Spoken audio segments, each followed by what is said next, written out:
Assalomu alaykum uyim-joyimni deganlar. Bugungi obzorimiz o'zgacha bo'ladi. Nimaga desanglar, zar qadrini zargar biladi deb bekorga aytishmagan. Bu yoqda Rashod akam 3 ta yonma-yon uy qurganlar. Eng qizig'i ikkitasi уже sotilib bo'lgan. Mana shu torets qismidagi qopdi. Assalomu alaykum. Assalomu alaykum. Yaxshimisiz aka? Joningiz sog'? Rahmat. Xo'p, aka, bu joyimiz qayerda joylashgan? Mahallaning nomini aytsangiz, orientirlari bilan. Bu joyimiz Toshkent tumaniga qaraydi. Oltintepa degan joyda. Postdan, Tashmini postidan 4 kilometr uyimizni oldigacha. Ha, 4 kilometr. Orientir anig'i Qalbinur mebel zavodda ko'chasida, to'g'ri ko'chasida. Bu joyimiz nimadan qurilgan dedingiz? Bu pishgan g'ishtdan qurilgan. Yaxshilab.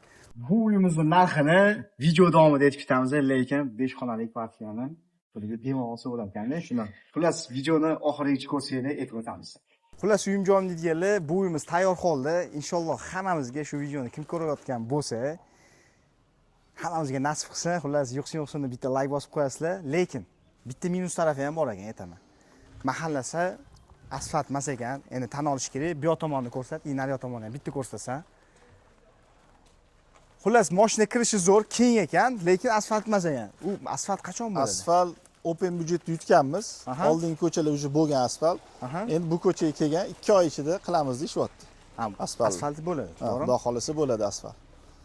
Bundan tashqari men kelganimda mahallada qo'ni-qo'shni qanaqa deb so'radim. Nimaga? Birinchidan uyolmagan qo'shni olib bekorga yetishmagan. Shunaqa. O'zim uchun ham bitta qiziqib oldim. Qo'shnilari tilla ekan, haqiqatdan u ahil, nimadir maraka, to'y bo'lib qolsa ham bir-birini podдержка qilishar ekan. Men o'ylashim bo'yicha shunisi yoqdi lekin. To'g'ri. Anaqachi, svet suvlari qanaqa? Svet suv, gazimiz hammasi yaxshi. Umuman suvlar o'chmaydi yozda ham. Endi uni yana bitta kelgan uy olmoqchi bo'lganlar, bitta kelganinglarda o'zingizlar so'rab olasiz. Bitta minus tomonimiz, kanalizatsiya yo'q. O'zi postdan bu yoqda kanalizatsiya yo'q. Chuqur qazilgan. Bu yerda bittasi oshxonaga, bittasi sanuzelga qazib qo'yilgan. Mayli, ana ishdan kelgan paytingizda mana bu yerda endi uglovoy-ku daraxtlar ekilgan, nima ekilgan bu yerda? Nima ekkan? Bu yerda xo'l mevalar ekilgan, nok bor, olma bor.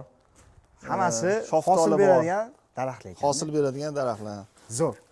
Xo'p, ana endi uyim-joyim deganlar, birgalikda sizlar bilan sayohat qilamiz. Rashod akam ko'rsatadilar. Rashod aka, qarang. Bu kirushga bitta mashina qo'ysa bo'lar ekan-da? Bemalol bitta katta mashina ham sig'adi. Chunki u yoq boshigacha 5,5 metrdan shu 6 metrga yaqin bemalol bitta mashina ketadi. Kichkinagina zonamiz bor. Yaxshi zonamiz yoqdi-da. Bir dam olganingizda bolalaringizga shu yerda shashlikni pishirib bersangiz bo'ladi. Endi qarang, bu yoqda rom o'rnatibsiz. Qanaqa, arzonchisimi yoki yaxshisimi? Shuni aytavering ochuvchasiga. Bu Akfa rom. Shu imzoniki. Imzoniki. Sovuq qilolmaydimi, yaxshimi demoqchiman, shu ma'noda aytayapman. Yo'q, issiq suvini ushiydi, lekin shovqinni ham ushiydi bu. 2 qavat qilingan. Xullas, ichkariga kiramiz. Ishlarini pardalarga chiqibdilar.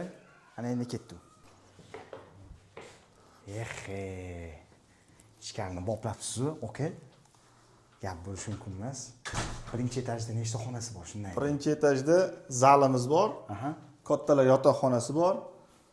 Hamma oshxona. Ayollar yaxshi ko'radigan oshxonamiz. Kelinglar, birinchi oshxonadan boshlaymiz. Qani. Qalay, yoqdimi? O'zgacha mebel texnikasi bilan qilibsiz-da, oka? Shunaqa. Pardalarga chiqibdilar. Bitta gilam qo'ymagan qolib deysizda. Shunaqa. Gilamni xullas uyolgan odamni o'zini olib kelar ekanda. O'zini vkusligini qo'yishadi. Tilim kelmay qo'yapti, uyi chiroyliligini ko'rib. Bu zal ekanda. Bu zalimiz.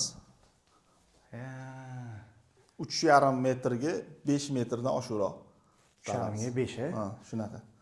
Zo'r. Har bitta anaqani oynalar tashlab ketilgan, yoriq. Aka, endi sizga savol, bu yoqda o'zi kommunalkalar qanaqa? Bu yerda suv, gaz, svet hammasi yaxshi. Bu spalniya? Bu spalniya, kattalar yotoqxonasi bu. Zo'r. Yon tomonda? Bu joyda endi havo aylanib turish uchun bitta joy qo'yilgan, ham yoruvchi uchun. Shuki uchun joy ekan, tepasi anaqa ekan. Ko'rsatgan.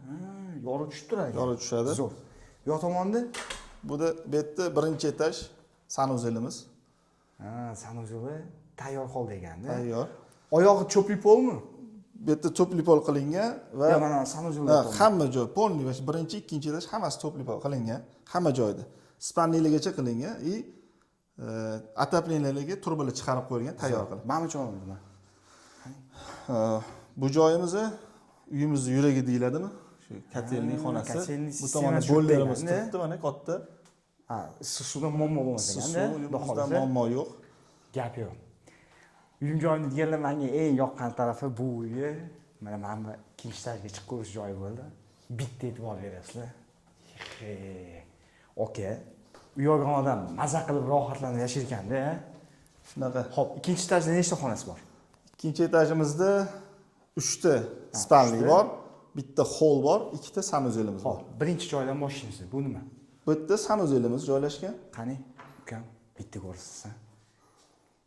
Qalay, uyim joyimda deganlar tayyor, jihozlangan, bu tomonida o'zini qizlar xonasi bilan pardalari, oynasi, hammasi bor. Bu tomonida bu родительский spalniya ekan-da. Kattalar yotoqxonasi. Bitta aylanasan, bitta aylanasizlar. Yo'qda bitta kровать qo'yiladi. Shundan yon tomonda o'zini yana shaxsiy sanuzel bor. Qalay, yoqdimi? Gap bo'lish mumkin emas-a? Xo'p. Bu yoqdan chiqqanimizda oilaga o'tiradigan joyi.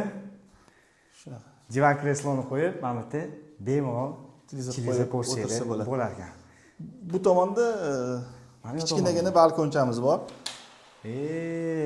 Bemalol Kofeni ichib, maza qilib o'tiradigan joy ekan-ku. Kresloni qo'yib o'tirsa ham bo'ladi. Pastga qaraysizlar. Xullas, qo'ni-qo'shni, mahalla nima bo'lyapti, nevaralar qanaqa o'ynayapti, hammasini kuzatib tursanglar bo'lar ekan. Bu tomon nima? Bu yerda ham bitta yotoqxona, bolalar xonasi ekan-da. o'g'il bolalarning xonasi qilsa ham bo'ladi. Kattagina ekan. Bu xona nechiga nechi shundoq, aka? Bu shu 3,5 ga 5,5 shunaqa. Ha, kattagina ekan. Katta bu. Zo'r. Uyimiz kadastr hujjatlari bormi? Kadastr dokument hamma narsasi tayyor, ko'chirmasiga chiqarib qo'yilgan. Hop, Sraz oformleniya qilamiz. Nashabaga endi narxidan gapirmasak bo'lmaydi. Uyim-joyimni deganlar uchun necha pul bosishimiz bo'ladi? Narxini 135 ming deb baholayapmiz. Hop. Yo'q, bo'ladigani. Bizani o'tiramiz. Endi siz bilan kelishgan holda, hop, sizdan keladigan klientlarga mayli 130 ming beramiz. Agar yana kelib, yoqib qolsa, o't beradigan joy bo'ladimi? 130 mingdan tashqarimi? Undan tashqarimi? Ha.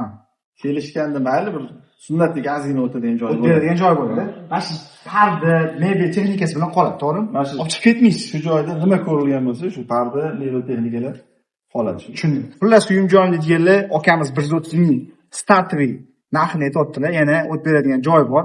Xullas, bizdan kelsanglar, yo'qsa akamni sindirib bo'lsa uy olishga harakat qilamiz. Xullas, ushbu uyimiz sizlarga qiziq bo'ladigan bo'lsa, pastda akamiz nomerini qoldiraman, ya'ni uy egalari nomerini. Bemalol bizga murojaat qilsanglar bo'ladi. Xullas, bu videoni yaqin akamga qarindoshlarga tashlab qo'ysanglar manfaatli bo'ladi. Balkim kvartirada yashayotgan bo'lishsa, hozir men qo'lga o'tishadi, to'g'rimi? Shunaqa gaplar bizda, charchab qolmanglar, joningizga sog' bo'lsin.